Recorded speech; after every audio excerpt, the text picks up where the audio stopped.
Untapped, Miami.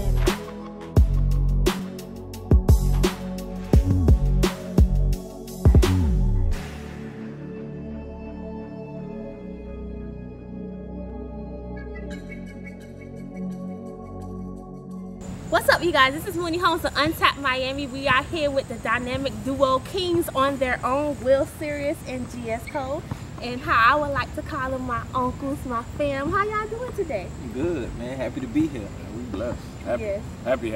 I'm happy y'all here with me too. We've been thugging it for a while now. A long time. 2012. 2012. A long time. 2012. So tell the people, the man behind Will Seri'us and the man behind GS Cole. They know the poetry and the host side, but let the world know who you guys are as an individual. Okay, well, I go by Will Seri'us.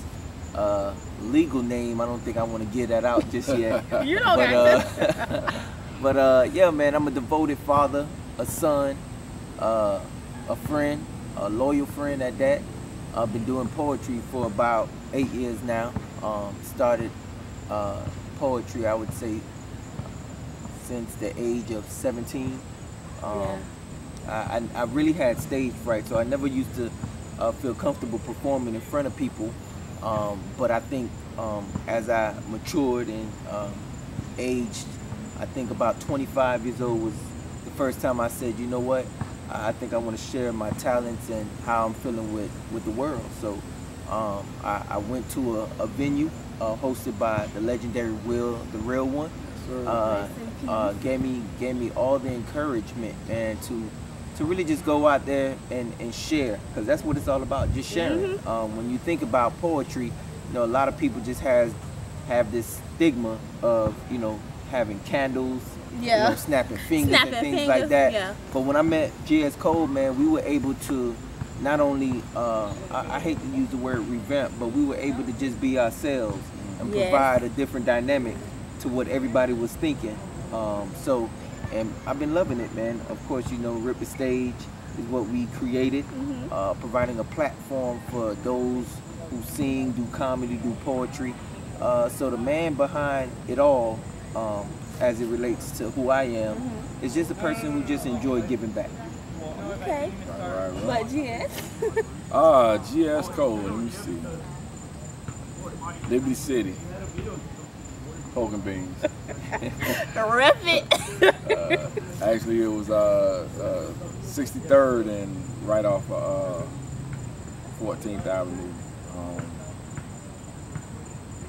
where it all started. Great grandma and all that, and Yes, we love your grandma stories on Facebook. oh, thank you. I'm GS Cole. I'm just the average person. I ain't trying to do nothing special. I ain't trying to be nothing, nobody's savior or nothing. I just try to be the friend that I am with my friend, and friend to you as my niece, and a father of my kids, because they didn't ask to come here. So being that father, I got to be the one to make sure that I take care of them while they're here until they get to the point where they're gonna leave me eventually. But nah, just GS Cole. Once again, like Seri'us said, we gotta give a shout out to Will Bell, because Will Bell was that dude that plucked me from the street, that gave me the opportunity to you know, get on his mic, get on his stage, and just see somebody that kind of looked like me and was kind of like living the same life that I was living. To see him say, I'm gonna go do this in the evening, and then I'm gonna go do this over here in the evening. It was like, okay, I can do that too. So he's definitely a great influence to my life, of me becoming who I am, and as well as my, you know, my family too becoming who I am. But at the end of the day, you got free will, and I had to become my own man the way I wanted to be my man, not nobody else designed. So, but I appreciate what Will did for me, and I appreciate all the people that I encountered. So GS Cole basically is everybody. Yeah. I like that explanation. Yeah, just everybody but me. You know what I'm saying? I understand completely. So tell us, what got y'all into poetry? What made y'all finally say, I'm going to take my poetry to the streets and bless others? I guess for me, it was like, I remember watching Def Poetry Jam, and I seen Will Bell on there. He came on there and he did I Run. And just listening to him do that, man, and especially when you seeing him, you like, hey, I know that cat. I know that cat. I see that cat in the streets. I know that cat. And never in a million years you would have thought that was what he was doing. And when he did that, I was like, dang, all the stuff I've been writing since I was little, I should go do that. And it took a minute for somebody to push me to go do that. At the time, the girl I was dating at the time, she was like, you want to go see poetry? We was out eating. She was like, you want to see poetry? I was like, nah, I don't want to go do that. And she was like, let's go. And I'm like, I don't want to get into all that. And I had already seen Will on Def Poetry, but when I walked in that building and he was there on that stage, and she introduced me to him, I was hooked ever since. And it took off for me. What about you? Poetry for me, to be honest with you, and I don't think G.S. Cole even know this, poetry for me was more of an outlet. You know, I struggle with a lot of things, and I used to try to go in different avenues to try to find happiness, to try to find peace. You know, I grew up playing basketball, so sports was like my outlet. But even when you got people cheering for you on that level, it never really gave me the type of peace that I got when I shared poetry with someone else. You know, walking off of a basketball court, you get a lot of cheers, but then that's it. But when you walk off stage and somebody pull you to the side and say, you know, I share that same story, it does something to you. And that, for the first time, gave me the real satisfaction that I was looking for as far as being happy, you know, not being stressed out. So knowing that I can, you know, shed light on somebody's situation without even knowing them, just through words, was just an experience that I never felt before. So that's why I chose it, and that's why I stuck with it. Okay, who are you guys' influences, whether it be poetry, anybody, like anybody that's dead or alive? Who can you say influenced you to be the person you are today? Nobody. You know, and I don't mean to say that in no negative way. Nothing negative about it. There's nothing. You're right. There's nothing negative about it. You see things, and you know, people may do certain things that you might say, oh, it influenced you to do that. But at the end of the day, you still have your own mind and your own free will to decide what you want to do. So there's no influence for me. You know, I can wake up and say I want to do that, or I can wake up and say I don't want to do that. I can say I want to go home and stay in my house and don't go out, and I stay in my house and don't go out. So the influence factor comes from you. You know what I'm saying? I can't influence anybody to do anything. They have to make a decision. And when people did try to be influential in my life, I made a decision, nah, I don't want to do that. Yeah. So for me, nah, there's no influence. I'm my own influence. And hopefully, I don't want to say I'll influence my kids. I still want them to pick their own roads. I can give them advice, but I want them to make their own influence in life from themselves. That boy good, man. Yeah, that boy good. But you know what? I honestly, and this is why our friendship is so dynamic, because you know, I learned from him, and I would think that we learn from each other. But I have to piggyback off of that. There's a fine line between being inspired and being influenced. Very true. I'm inspired by the likes of Langston Hughes, Jay-Z, for certain aspects. It might be the creative part of it, or his grind, or their hard work. But when it comes down to influence, I don't think I allow anybody to really influence me. I grew up without my father. So I learned at an early age that if I had to go and do something, I had to go out there and do it for myself, and not for myself, but for my mother. I was more of a protector. Yeah. So no one really influenced me to do much of anything. But when it comes down to it, you know, influence to me is almost like, okay, you see something and this person is pushing you to do it, and you don't have the guts to say, no, I don't want to do it, whether it's right or wrong. Right. That is completely true. So that's a person who is easily influenced. Y'all making me want to change my question now. Nah. You all set. That's Dang, we got that's just the truth of it, man. That's just the truth of it. And when you ask that question, you know, GS is the man's man, and so am I. We even amongst each other we debate on certain things, right? But that's the great part of it. That's the great part about it. But it's never to be confused. Each other. It's never to be confused with in any negativity. Yeah. Absolutely. I mean that's a common question. Who influenced you? Because that's what everybody say when they're talking about somebody doing something in arts or entertainment. They say, well, who influenced you? Nah, nobody influenced. I may have liked Michael Jackson's music, but I'm not gonna fall into Michael Jackson's program. I may like you know, this and that. No, that's you are your own influence. Like at any time you can jump up and say, I want to learn Spanish, and go get some type of audio books or something to teach you Spanish. You did that on your own. Nobody had to do that. You might be at the point where you're trying to get a job and like, hey, I can't get a job unless I speak Spanish. Yeah. Nobody influenced you to do that. You just woke up one day and say, listen, I want to do this. Yeah. And I gotta say too, I think the influence part of it is indicative of my actions. Right. So like I was saying before, when I find somebody, when I get off stage and somebody said, man, that really touched me, that influenced me to want to go home and write. Yeah. You know what I'm saying? So that's I think I'm my own influence at the end of the day. Yeah, because influence it can go a long way. It can go different ways. You know, alcohol influences people. So, to do that. So they say. So tell us about the birth of the great empire that I am happy to be a part of. Rip the stage. Man, I'll let GS tell it, man. You tell it better than me, man. Rip the stage, you know. Rip the stage. It was needed. We had the literary cafe, and unfortunately it had come to an end, you know, with the passing of Will. Yeah. And you know, we tried, you know, the lit members tried to, you know, make it go, but the problem with that is that Will's death was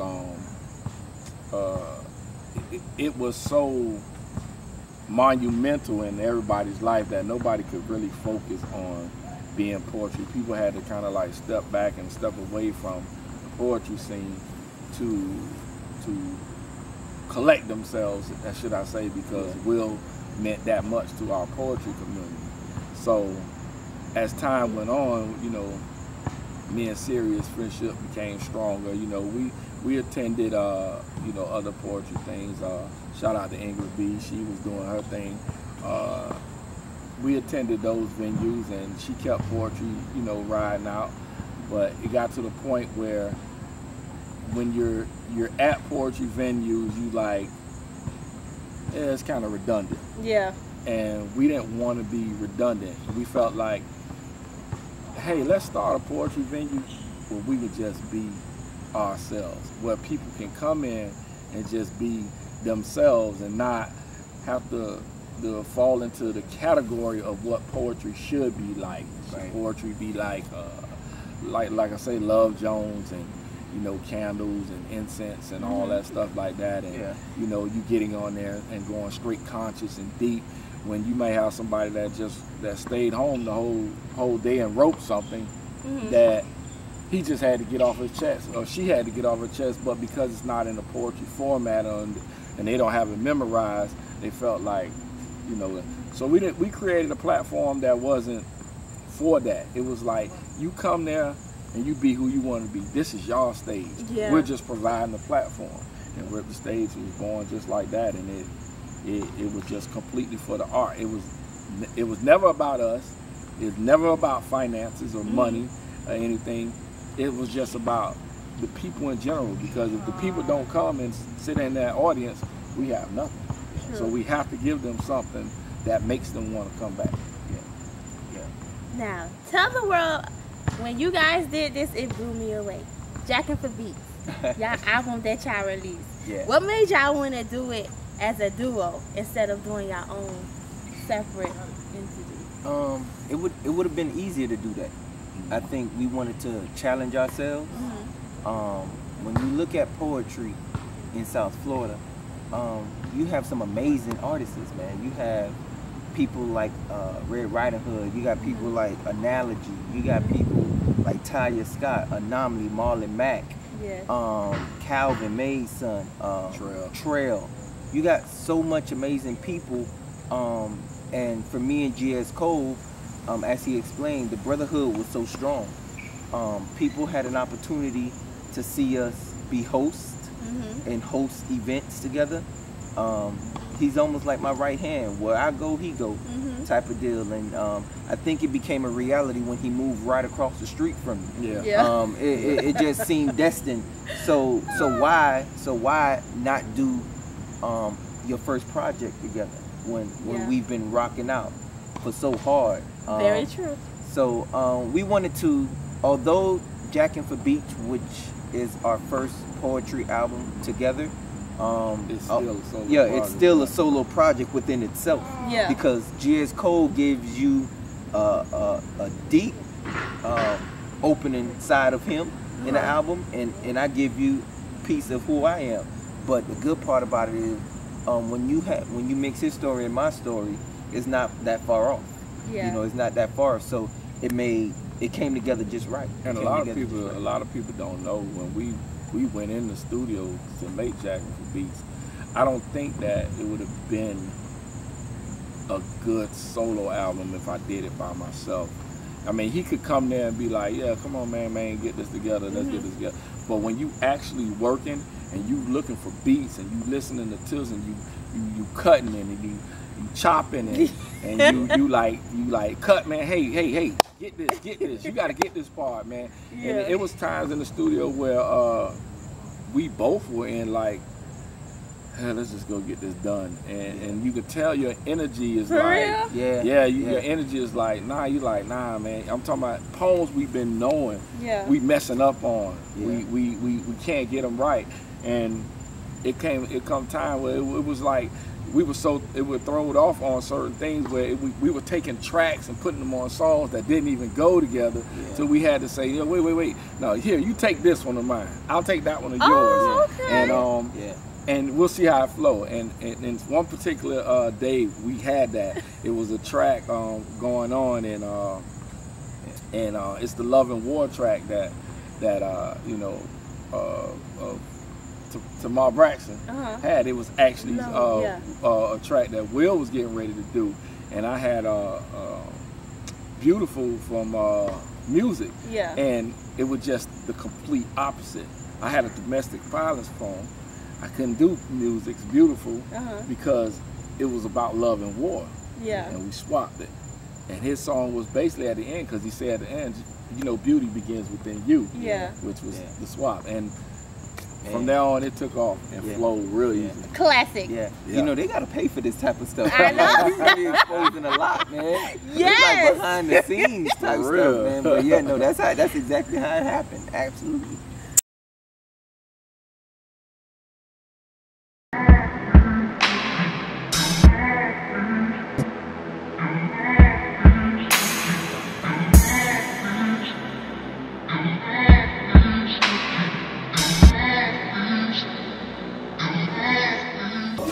We really, and I mean really, appreciate y'all for believing in us and coming out, man, on a Saturday night to support poetry, man. This poem is the worst. This is not a poem for snapping fingers. This is my confessional, and we both have become professional at it, knowing the truth, especially when the writing on the wall dried months ago. But you see, love has an ego. But for a man, it can also be a plague, especially when our conscience have us believing that another man's third leg is winning the race that we started. See, my heart is into her, but she's not into me. We just occupying the same space. We lay our head, me on the couch, her in the bed. There is no attention. Words only get mentioned when the bills are due. So we both believe in good credit. Only to realize that allowing him to sleep with you is the only reason why he ain't letting you go. So I ask, is the humiliation worth fighting for? Hell, is the sex that good that you willingly accept his excuses of being his hoe and not his wife? Your ignorance has its way, but common sense knows that this ain't right. So I write to let you know that I can be a better man. Clean yourself up and stop accepting the shit you ain't even consumed. Know your worth. Because see, when I look at you, I see strength and stability. I see a woman that needs a man and not a boy. I see pain that runs deeper than the root of the problem. You know what I see? I see hope. So let's elope. See, I don't want to be your man. I want to be your rock. So let's elope and allow me to reconstruct your perception of what a real man is. Because the truth is, ladies, y'all deserve Real better. Serious. GS Cole. You are now officially locked into Untapped Miami. Yeah. So what do you guys have planning for the future? What are your future projects? Future, I will say this, the goal is to do Jacking for Beats too. Yeah. That's first and foremost. The second thing is to continue to build and grow, because I think just as a person, year after year you want to grow. You don't want to get stagnant and remain in the same spot you was in a year ago or even a few months ago. So the ideal is to grow from a Understage standpoint. Right now we're located at the Mayan Warehouse, 1111 Northeast 1st Street. A great venue, and the space is amazing. But we just want to be able to introduce poetry to so many other people, man. We shout out to all those that have supported us from day one. You know, we love them for it. They're the only reason why Understage is what it is and has been going on for this long, since 2012. But again, it's such an excitement when people who have never heard you do poetry fall off in the building and start sharing every flyer that you put up. So Yeah. I think for me, those are the two goals, is just to continue to grow and to also expand and do Jacking for Beats too. We got, to be honest, we got some things coming up, but we can't. You can't disclose the We information. can't. Understandable, Can't. understandable. But we got some things coming up, and we are backed by some heavy supporters in a lot of things that we do. You know, definitely one was supported by the South Florida Black Business Directory. Shout out to the MLC, Crystal Chanel, and Jay Nick, and you know, just to name a few. But we got some things coming up. Yeah. I'm so ready for it. So do you guys have any last words? Let the people know where they can find you at if they want to purchase Jacking for Beats. Like, how can they? This part I don't be good. Lord. Oh man, yeah, I got you know, first and foremost, shout out to you. Shout out to my niece. Yes, Mooney Holmes, Untapped Miami. Thank you. I've seen where you've come from to now growth, see where you're at now. It just shows how when you hang around good people, man, it becomes contagious. Yes. So, and this is not me saying that you hanging around us. This is me saying us hanging around you. But y'all gave me that start. Hey, well, you know, you took that and you multiplied it, you know. So, shout out to you first and foremost. Y'all about to make me cry on the camera. Shout out to you first and foremost. Untapped Miami. We came a long way. Yeah. Long way. We were wearing white t-shirts. Now somebody got polo on and stuff, right? Yeah, man. Yeah. We was at the Abraham store. Chopping it up. Sharing hot sauce. Yeah. That's what it's about, man. The growth, man. I just want to also go back and shout out some early folks, man. Shout out to WSUI Online. Yes. V Infinite, I know you mentioned Valencia her, man, Thunder, Valencia. V Infinite, man, thank you so much. I think that was a platform where people really started to know who GS Cole and Will Seri'us She was. is our South Florida activist to the fullest. Yes, she is. Yeah. When I interviewed with her, she blew me away. Yeah. So shout out to WSUI Online. Shout out to the stage where we first had our I remember that graffiti wall very well. Shout out to that. Shout out to Jennifer Hearns. Shout out for to always Jennifer. being there. Her staff. Shout out to all the poets who ever fell through there, man. There's so many to name a few, man. Those that don't even stay in Miami. Mentor, the list goes on and on and on, man. Oh, definitely shout out to my other family, small towns need poetry too. that's a whole nother thing that we do with our Pompano family, Seri'us Peterson, Brian Peterson, Eccentric, Chris Chanel, Chantilly, Stephen Gaskins, Mike McCain, Bird, Sharika Mitchell. It's just that situation. That we'll have to be here all day. We have to talk about that. That's a whole nother movement, but. I love them, man. I love them. I'm glad you mentioned that. I'm so glad you mentioned that. Small towns need poetry. Is where we at right now. Small town. That's our second life, right there. After Rip the Stage. That's our second life. But definitely we want to just let everybody know that you can find me on Facebook at GS Cole. Instagram G_S_Cole. I can't even believe I remember that. I'm glad you remember that. I'm at Will Seri'us,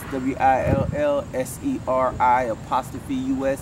That's on Facebook and Instagram. I don't do Snapchat. I don't do tweets. I tweet a little bit now. You be tweeting? I be tweeting from my Instagram. You look like a I used to tweet. Now I don't even know what's going on with tweeting. Well, guys, don't forget to check out Rip the Stage every month downtown Miami at my warehouse. We will be in the building every time. Thank you guys for sitting down with me. Come here, girl. Come here, man. Come here, man. That love right here, man. Untapped Miami, man. Untapped. Thank you guys for tuning in.